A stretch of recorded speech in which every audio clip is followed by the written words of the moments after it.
নমস্কার। পঞ্চতন্ত্র সিরিজের পরবর্তী গল্প নিয়ে আজকে আবার চলে এসেছি। আজকে আমরা শুনবো যে আগেরটাতে যেটা দেখেছিলাম যে সেই এক বন্ধু মানে চতুর্থ বন্ধু সেই চাকাটা মাথায় নিয়ে দাঁড়িয়েছিল আর কি, তখন তাকে খুঁজতে এসে তৃতীয় বন্ধু একটা গল্প বলা শুরু করলো। তা সেই গল্পটা এইরকম, চার ব্রাহ্মণ পুত্রের মধ্যে খুব বন্ধুত্ব ছিল। সেই চারজনের মধ্যে তিনজন ছিল শাস্ত্রজ্ঞ এবং বিদ্বান, কিন্তু চতুর্থ যে বন্ধু সে অত পড়াশোনা করেনি, তার অত শাস্ত্রজ্ঞান ছিল না, কিন্তু তার উপস্থিত বুদ্ধি খুব বেশ ভালোই ছিল। তা তার যে শাস্ত্রজ্ঞান ছিল না সেই নিয়ে অন্য তিন বন্ধু তাকে প্রায় মানে একটু হেয় করতো, বা মানে যেমন হয় মানে বলতো আর কি যে তোমার তো শাস্ত্রজ্ঞান নেই, তোমার সঙ্গে বেশি কথা বলে লাভ কি ইত্যাদি। কিন্তু সেই বন্ধু সবসময় বলতো যে হ্যাঁ হতে পারে আমি হয়তো বেশি শাস্ত্র পড়িনি, তোমরা অনেক শাস্ত্র পড়েছো, কিন্তু তোমাদের থেকে আমার উপস্থিত বুদ্ধি বেশি, কাজেই সবসময় আমাকে এইভাবে হেয় করারও কোনো কারণ নেই। যাই হোক, এবার তিনজন একজোট হয়ে ওকে তো ওর বিরুদ্ধে যেহেতু বলতো, ও একা পেরে উঠতো না। তো একদিন সেই চার বন্ধু মিলে একটা বনের ধার দিয়ে যাচ্ছে, সেই সময় ওই তিনজন ঠিক করলো যে ওরা নিজেদের মানে শাস্ত্রজ্ঞানের খুব বড়াই করতে করতে যাচ্ছে। তা ওরা নিজেরাই ঠিক করলো যে এখানেই এবার আমরা আজকে আমাদের বুদ্ধির পরিচয় দেব, আমাদের জ্ঞানের পরিচয় দেব। তা যেতে যেতে খানিকটা দূর গিয়ে দেখছে যে একটা জায়গায় যেন মনে হচ্ছে অনেক হাড় জমা হয়ে রয়েছে, দেখে মনে হচ্ছে যেন কোনো পশু, মৃত পশু তার হাড়। তো সেই দেখে ওরা বলছে যে মনে হচ্ছে এটা কোনো সিংহের হাড়, কোনো মৃত সিংহের হাড়। তো আমরা তো সঞ্জীবনী বিদ্যা জানি, তো আমরা এই হাড়গুলোকে জড়ো করে ওই মৃত সিংহকে আবার বাঁচিয়ে দেব। কথা বলতে চতুর্থ বন্ধুটি বলছে যে দেখো, যদি সত্যি ওটা সিংহের হাড় হয় তাহলে সেগুলোকে জুড়ে তোমরা বাঁচানোর চেষ্টা করো না, তার কারণ সিংহ কিন্তু বেঁচে উঠলে বরং আমাদেরই বিপদ ঘটবে। সেই তিন বন্ধু তো কোনো কথাই শুনলো না, তারা ওই হাড়গুলোকে জড়ো করে সঞ্জীবনী মন্ত্র পাঠ করে জলের ছিটে দেবে। ইতিমধ্যে সেই চতুর্থ বন্ধু বলছে তোমরা যখন নিজেদের জ্ঞান নিয়ে এতটাই আর কি মানে এতটাই তোমাদের অহংকার যে তোমরা ভীষণ জ্ঞানী, তোমরা ভীষণ বুদ্ধিমান, তো তোমাদের তো বুঝিয়ে কোনো লাভ নেই, তো আমি বরং নিজের প্রাণ বাঁচাই, এই বলে সে একটা গাছের ওপরে উঠে গিয়েছিল। এদিকে তিন বন্ধু তো সঞ্জীবনী মন্ত্র করে জলের ছিটে দিয়েছে সেই হাড়গুলোর ওপরে, দিতেই সঙ্গে সঙ্গে সিংহটা বেঁচে উঠেছে। বেঁচে উঠে আড়মোড়া ভেঙেই সামনে দেখছে যে তিনটে ওরকম ব্রাহ্মণ কুমার দাঁড়িয়ে আছে। তো সেই ব্রাহ্মণেরা, সেই তিনজন বন্ধু বলছে যে দেখো সিংহ, আমরা কিন্তু তোমার প্রাণ বাঁচিয়েছি, তোমার আমাদের কাছে কৃতজ্ঞ থাকা উচিত।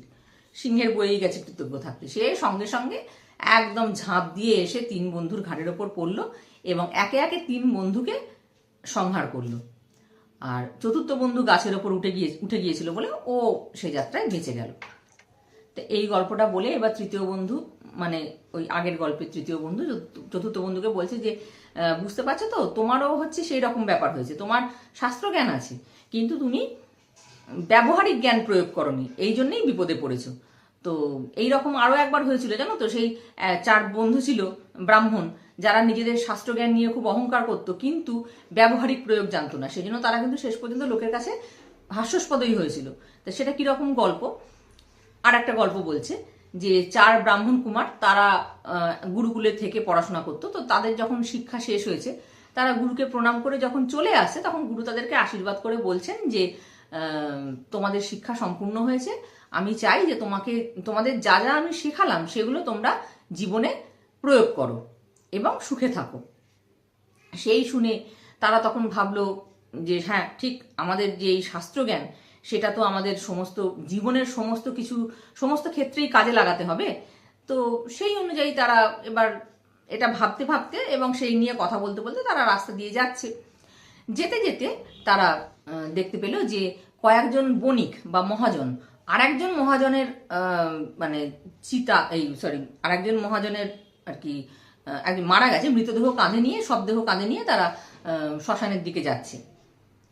তো এক বন্ধু সঙ্গে সঙ্গে বললো দেখো, শাস্ত্রে আছে মহাজন যে ন গত সপন্থা, অর্থাৎ মহাজনেরা যে পথে গেছেন সেটাই তো আমাদের পথ, তাহলে চলো এই মহাজনদের পেছন পেছনেই আমরা যাই, সেটাই আমাদের পথ, ওই পথেই আমরা যাব।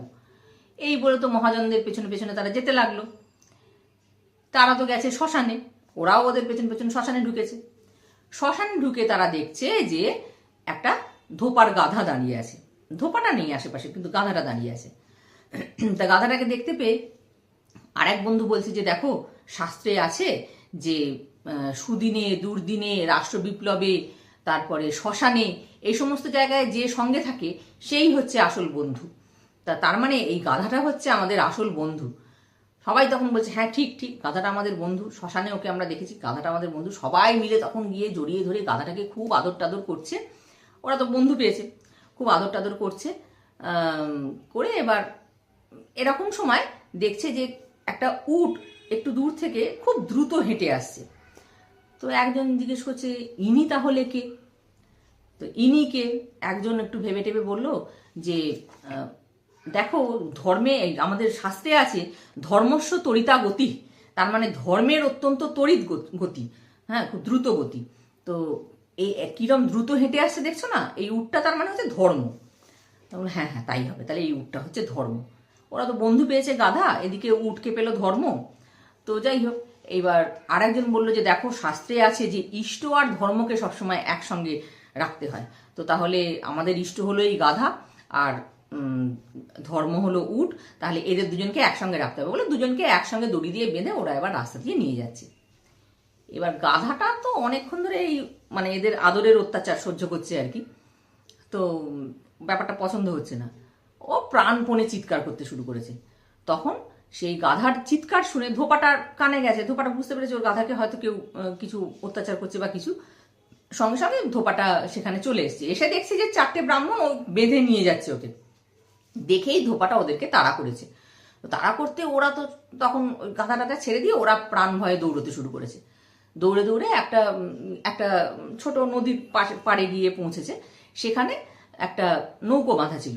নৌকোটা দেখেই তাড়াতাড়ি ওরা নৌকোর দড়ি খুলে দিয়েছে, নিজেরা উঠে পড়েছে আর নৌকো জলে ভাসিয়ে দিয়েছে যে এখন মানে ওই নৌকোতে ওরা ওপারে চলে যাবে, তাহলে ধোপার হাত থেকে বেঁচে যাবে আর কি। তো এরম ভাবে নৌকোটা চলতে চলতে তারা যখন মাঝ নদীতে এসে পৌঁছেছে তখন দেখছে যে নদীতে একটা পলাশের পাতা আর কি ভেসে আসছে। সেই দেখে এক বন্ধু বলছে দেখো ভাই শাস্ত্রে আছে আগমিষ্যতি যৎ পত্রম তদস্মাৎ তারয়িষ্যতি, তার মানে যে পত্র আসবে তাই আমাদের ত্রাণ করবে, তাহলে ওই পলাশের পাতাই আমাদের ত্রাণ করবে। এই বলেই সঙ্গে সঙ্গে এক বন্ধু জলে ঝাঁপ দিয়ে দিয়েছে, দিয়ে ওই পাতাটাকে আঁকড়ে ধরে ও মানে মানে উদ্ধার পাওয়ার চেষ্টা করছে, ত্রাণ করবে, ও তো উদ্ধার পাওয়ার চেষ্টা করছে, ওই পাতাটা ধরে ও ভেসে থাকবে। তাই কখনো হয়? এবার সে তার তো হাবুডুবু অবস্থা। বন্ধুর এই অবস্থা দেখে ওই 3 বন্ধু তো খুব চিন্তায় পড়ে গেছে, বলছে এইবার কি করা যাবে, হ্যাঁ এরকম একটা বিপদের সময়। তখন এক বন্ধু বলছে যে হ্যাঁ শাস্ত্রে তো এই ব্যাপারেও নির্দেশ আছে, শাস্ত্রে বলেছেন যে সর্বনাশ উপস্থিত হলে পণ্ডিত ব্যক্তি তারা অর্ধেক ত্যাগ করবে। তো তাহলে এখন তো আমাদের একটা বিরাট বড় সর্বনাশ উপস্থিত হচ্ছে, এখন তাহলে আমরা অর্ধেক ত্যাগ করবো। অর্ধেক ত্যাগ করা মানে কি? তাহলে মানেটা এই যে ওই বন্ধুর অর্ধেক ত্যাগ করতে হবে। তার মানে কি? সে বা কি করবে সেটা না, নৌকোয় একটা দা পড়েছিল, হ্যাঁ সেইটা তুলে নিয়ে এক কোপে ওই বন্ধুর মাথাটা কেটে দিয়েছে, ব্যাস অর্ধেক ত্যাগ করেছে। সেই বন্ধুত্ব প্রাণ গেল। হ্যাঁ অর্ধেক ত্যাগ করার কথা শাস্ত্রে কেন আছে না, অর্ধেক ত্যাগ করবে কারণ বাকি অর্ধেক দিয়ে কাজ চলে যাবে, সেই জন্য অর্ধেক সর্বনাশের সময় অর্ধেক ত্যাগ করবে। কিন্তু এরা এই মানে করেছে যে অর্ধেক ত্যাগ করতে হবে, এবার বন্ধুর মাথাটাই কেটে দিয়েছে। যাই বন্ধু তো মারা গেল, এবার এই 3 জন রইল অবশিষ্ট। ওরা এবার একটা গ্রামে পৌঁছেছে, সেই গ্রামে পৌঁছে এবার সেখানে তো ব্রাহ্মণ পুত্র দেখে সবাই আপ্যায়ন করেছে গ্রামের লোকেরা। একজনের বাড়িতে সেদিন ওদের দুপুরবেলা খাওয়ার ব্যবস্থা হয়েছে। তো সেখানে খেতে গিয়ে ওদের নানান রকম অন্ন ব্যঞ্জন সাজিয়ে খেতে দেওয়া হয়েছে, হ্যাঁ পিঠে পায়েস থেকে শুরু করে নানান রকম খাবার দাবার সবকিছু। তো একজন খেতে বসে দেখছে, এক বন্ধু দেখছে যে তার খাবারে একটা লম্বা সুতোর মতন কি একটা পড়েছে। তো সেইটা দেখে সে বলছে যে দীর্ঘসূত্রী বিনশ্বতী, তার মানে যে দীর্ঘসূত্রী সে বিনাশপ্রাপ্ত হয়। তাহলে এটা তো একটা দীর্ঘ সুতো, এটা একটা লম্বা সুতো, তাহলে তার বিনাশ হবে, সুতরাং এই খাবার সে খাবে না। খাবার পেলে সে উঠে চলে গেল। দীর্ঘসূত্রী মানে কি? দীর্ঘসূত্রী মানে হচ্ছে যে দেরি করে কাজ করে। তার মানে শাস্ত্রে এটা বলা হয়েছে কোনো কাজ করতে সেই ফেলে রাখলাম, করছি না অনেক দিন পরে করছি, এই জিনিসটা করবে না, হ্যাঁ এইটা তার মানে বারণ আছে। কিন্তু ও বলছে দীর্ঘসূত্রী বিনশ্বতী, তার মানে দীর্ঘ সুতো যার কাছে আছে সেই তার মানে বিনাশপ্রাপ্ত হবে, সে ওই খাবার আর খেলো না, উঠে চলে গেল।